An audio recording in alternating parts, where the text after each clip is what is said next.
Така, во контекст на ова, јас сум разгледувал некои археолошки локалитети низ светот кои што едноставно немаат логика.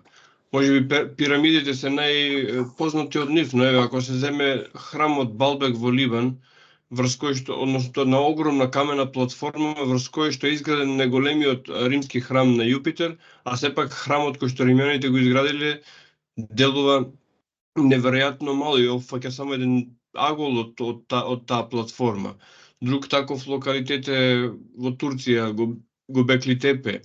И дали се тоа остатоци од оваа цивилизација во која што Лемурија и Атлантида се судирале и дали всушност после ова што го кажавте вие, значи ќе спојам две прашања, дали немаме чувство дека планетата е еден вид на антрополошка, односно зоолошка градина за луѓе на некој начин?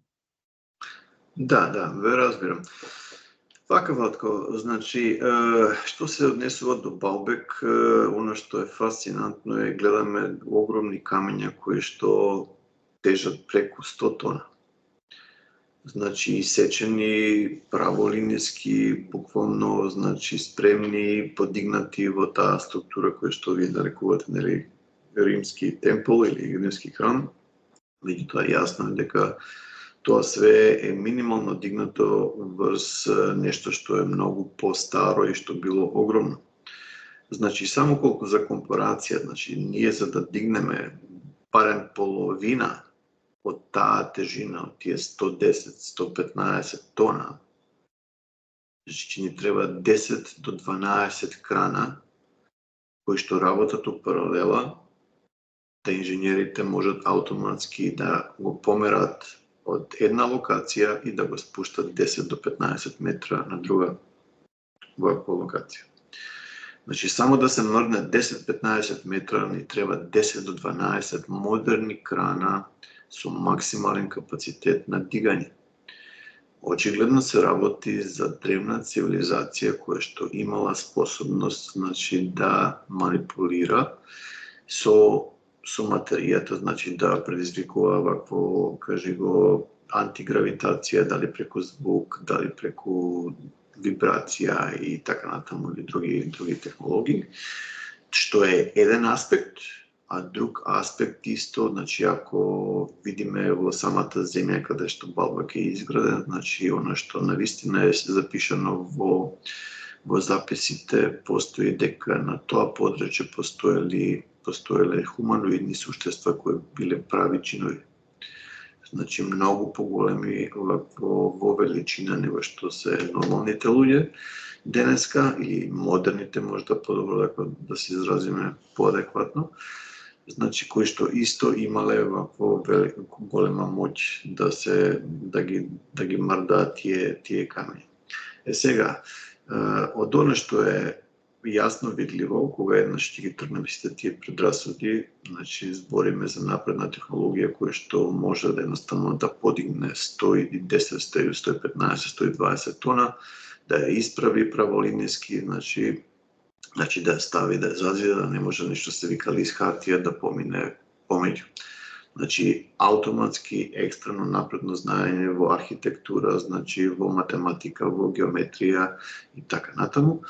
Значи, јасно се гледа дека тука имаме присуство. Мислим да можело да се тоа дигне и да се склони, како и све останато што е склонето од така наречен Smithsonian Institute, како што се тие скелети и черепи што се најдени на џинови, што би се рекло, и тоа би било можно да се склони, меѓутоа за наша среќа тие камења се толку масивни, толку тешки, што било невозможно да се тргнат туку така без да тоа биде едноставно забележано од населението. Затоа било одлучено да тие останат таму каде што е, па да се луѓето едноставно да чешат глава што се случило и како е можно такви прецизно технолошки вакво камења кои биле извајани по вештачки пат останат таму што се случило.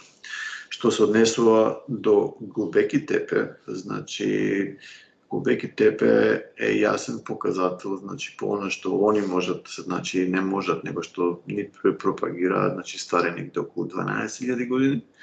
Меѓутоа, она што се исто гледа е вакво, значи присуство на напредна технологија и можда најинтересните аспекти е што постоеше еден символ кој што беше ист символ кој што беше пронајден во кај абориджините во Австралија.